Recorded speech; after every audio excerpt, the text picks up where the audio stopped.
অনেক সময় আমরা দেখি যে রাস্তাঘাটে যখন আমরা জ্যামে আটকে যাই, কিছু মানুষ আমাদের কাছে অর্থ চেয়ে থাকেন, সহযোগিতা চেয়ে থাকেন। ওনারা পুরুষ নন, ওনারা নারীও নন, যাদেরকে আমরা হিজড়া সম্প্রদায় বলে থাকি। অনেকের মনে প্রশ্ন যে তাদের সম্পর্কে ইসলামের কি কোনো বক্তব্য আছে?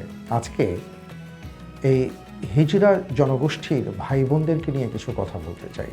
প্রথমত, হিজড়া কারা?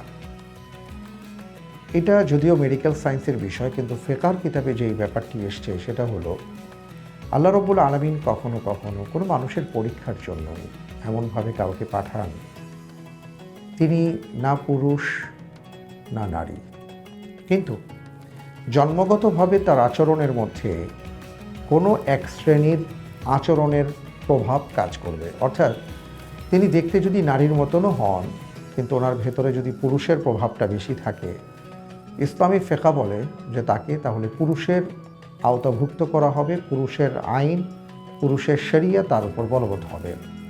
ঠিক এমনিভাবে কোনো মানুষ যদি এমন হয়ে থাকেন যে তিনি দেখতে পুরুষের মতন মনে হলেও তার আচার আচরণ বা স্বভাব অনেকটা নারীদের মতন এবং নারীদের বিষয়গুলো তার ভেতরে বেশি দেখা যায়, তাহলে শরিয়া বলেছে যে তাকে একজন নারীর ক্ষেত্রে ইসলামের যে সকল বিধান আছে সেই বিধান তার উপর আবর্তিত হবে এবং তিনি সেইভাবে জীবনযাপন করবেন।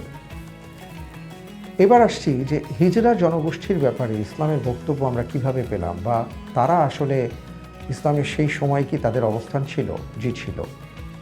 নবীজি সাল্লাল্লাহু আলাইহি ওয়াসাল্লামের সময়েও একজন ব্যক্তি ছিলেন যিনি ছিলেন হিজড়া জনগোষ্ঠীর বা এই রকম।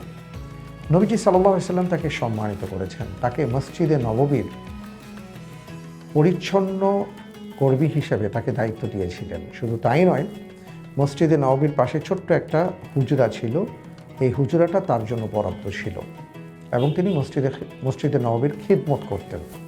তাহলে আমরা যেটা দেখতে পাচ্ছি যে ইসলাম একজন হিজড়াকে কিভাবে সম্মানিত করেছে।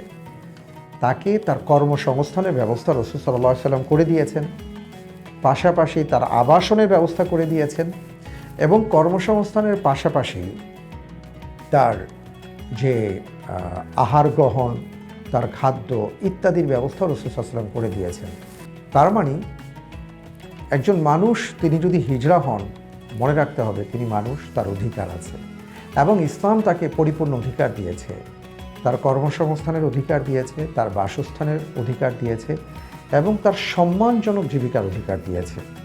কিন্তু আমরা দেখি যে বর্তমানে হিজড়া জনগোষ্ঠীকে নানাভাবে ট্রিট করা হয় এবং তাদেরকে এমন একটা শ্রেণীর মধ্যে ফেলে রাখা হয়েছে যে আমরা বলতে পারি যে তারা বৈষম্যের শিকার।